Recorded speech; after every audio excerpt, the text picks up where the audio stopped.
ওড়িশা থেকে পাচার হচ্ছিল বিপুল পরিমাণ গাঁজা। নদিয়ার করিমপুর যাওয়ার সময় সিআইডি চন্দননগর পুলিশের হাতে ধরা পড়ল গাড়ি সমেত গাঁজা। ধৃত দুজন। পুলিশ সূত্রে জানা গেছে, পুলিশের কাছে খবর ছিল গাঁজা ভর্তি একটি মালবাহী ট্রাক যাবে দিল্লি রোড দিয়ে নদিয়া। সেই মতো সিআইডি চন্দননগর থানার পুলিশ অপেক্ষায় থাকে। রাত 3টে নাগাদ শেরপুর দিল্লি রোডে আসতেই পুলিশের নাকা চেকিং দেখে চন্দননগরের দিকে পালাবার সময় কলুপুকুরে ধরা পড়ে গাড়ির চালক বিশাল সরকার এবং খালাসি সোনারুল খাঁকে আটক করে পুলিশ জিজ্ঞাসাবাদ করতে বেরিয়ে আসে গাঁজা পাচারের তথ্য। গাড়ি ভর্তি মাছের ক্রেটের তলায় বস্তা বন্দি ছিল 132 কেজি গাঁজা। ধৃত বিশালের বাড়ি মুর্শিদাবাদের জলঙ্গি, সোনারুলের বাড়ি নদিয়ার হোগলবেড়িয়া। ওড়িশার বালাসোর থেকে গাঁজা নিয়ে নদিয়ার করিমপুর যাচ্ছিল তারা।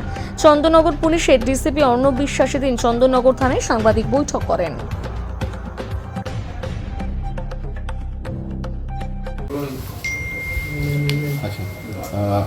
আমাদের এখন ইলেকশন প্রসেসের জন্য চারদিকে নাকা চলছে, তো অলরেডি সিআইডি এবং চন্দননগর পুলিশ কমিশনারেটের তরফে একটা সোর্স ইনফরমেশন ছিল গতকাল, যে গাড়িতে করে কিছু কন্ট্রাব্যান্ড নার্কোটিক্স এখান থেকে পাচার হতে পারে।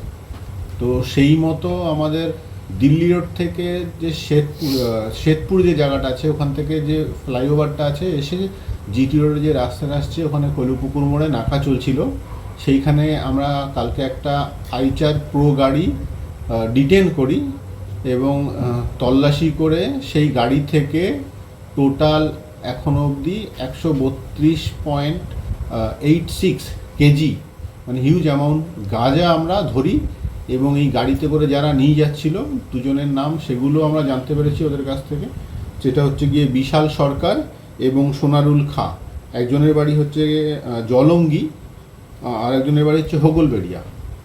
জলঙ্গিটা যদি আপনার জঙ্গিপুর বা মুর্শিদাবাদ থানার আন্ডারে পড়ে, এই মুর্শিদাবাদের মধ্যে পড়ে, আর হোগলবেড়িয়াটা আমাদের নদিয়ার মধ্যে, কিন্তু এই দুটো পাশাপাশি থানা, বর্ডারিং পিএস।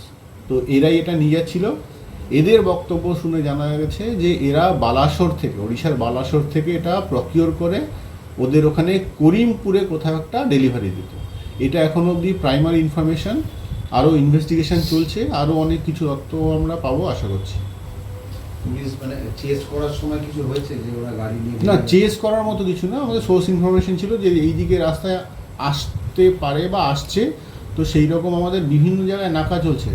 এখন চন্দননগর পুলিশ কমিশনারেটে সব জায়গায় অ্যালার্ট করা ছিল। আমরা এই শ্বেতপুকুর থেকে যে ঢোকার রাস্তাটায় ওইখানের নাকাটায় এটা পেয়ে গেছি। দুজনই ছিল না, এই দুজনই ছিল এই গাড়িতে। এবং মাছের ক্রেট আছে, সেই মাছের ক্রেটের মধ্যে ব্রাউন পেপারে মুড়ে এটা লুকিয়ে নিয়ে যাচ্ছিল। সার্চ করাতে পাওয়া গেছে।